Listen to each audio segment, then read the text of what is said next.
अस्सलाम वालेकुम, सीखो सब कुछ में खुश आमदीद। दोस्तों, आज हम सीखेंगे कि हम किस तरह तेज़ी से ग्रिड लाइन को इंसर्ट कर सकते हैं माइक्रोसॉफ्ट एक्सेल में। तो दोस्तों, मैं आज आपको बहुत ही बढ़िया टेक्निक बताने जा रहा हूँ जिसके थ्रू आप ये काम कर पाएंगे।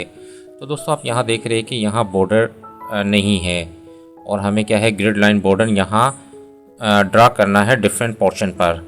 तो मैं आज आपको बहुत ही फास्ट तरीका बताऊंगा जिसके थ्रू आप ये काम कर पाएंगे। तो दोस्तों, आप यहाँ आप देख रहे हैं कि बॉर्डर का ऑप्शन है, इस पर आप आ जाइए। यहाँ से आपने सेलेक्ट करना है ड्रा बॉर्डर ग्रिड।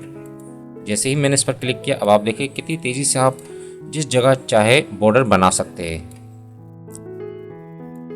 अगर मैं यहाँ भी बनाना चाहूँगा तो बहुत ही आसान तरीके से बना पाऊँगा। तो बहुत ही बढ़िया टेक्निक है, इसको आप यूज़ कर ग्रिड लाइन को ड्रा कर सकते हैं माइक्रोसॉफ्ट एक्सेल में। तो दोस्तों, उम्मीद है कि वीडियो आपको बहुत पसंद आई होगी। लाइक और सब्सक्राइब करना मत भूलिएगा। दोस्तों, मेरे चैनल को सब्सक्राइब ज़रूर कीजिए ताकि कोई भी नई वीडियो आए तो उसका नोटिफिकेशन आपको मिलता रहे। Thanks for watching. अल्लाह हाफिज़।